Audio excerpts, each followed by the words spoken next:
সরকারের ভর্তুকি কমিয়ে আনার লক্ষ্যে দেশের বাজারে সয়াবিন তেলের দাম বাড়ানো হয়েছে। তবে ইতিমধ্যে অপরিশোধিত ভোজ্য তেল আমদানির ক্ষেত্রে আমদানি পর্যায়ে ৫% আগাম কর প্রত্যাহার করেছে জাতীয় রাজস্ব বোর্ড এনবিআর।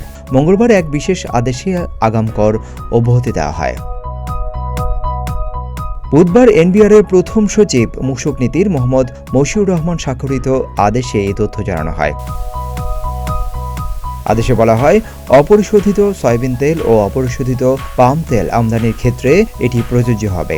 এ অব্যাহতির সুবিধা নেওয়ার আগে বাণিজ্য মন্ত্রণালয়ের পূর্বানুমতি নিতে হবে।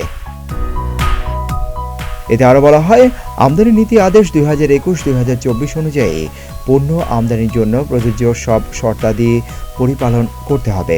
মূল্য সংযোজন কর ও সম্পূরক শুল্ক আইন 2012 এর ধারা 51, 53, 54, 64 ও 107 এবং মূল্য সংযোজন কর ও সম্পূরক শুল্ক বিধিমালা 2016 এর বিধি 40-এ উল্লেখিত মূল্য সংযোজন কর সংক্রান্ত হিসাব রক্ষণ সহ কর চালানপত্র ও দাখিলপত্রের যাবতীয় আনুষ্ঠানিকতা প্রতিপালন করতে হবে।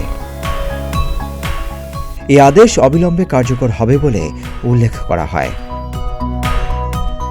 সিদ্দিকুর রহমান রোমন, প্রতিদিনের বাংলাদেশ।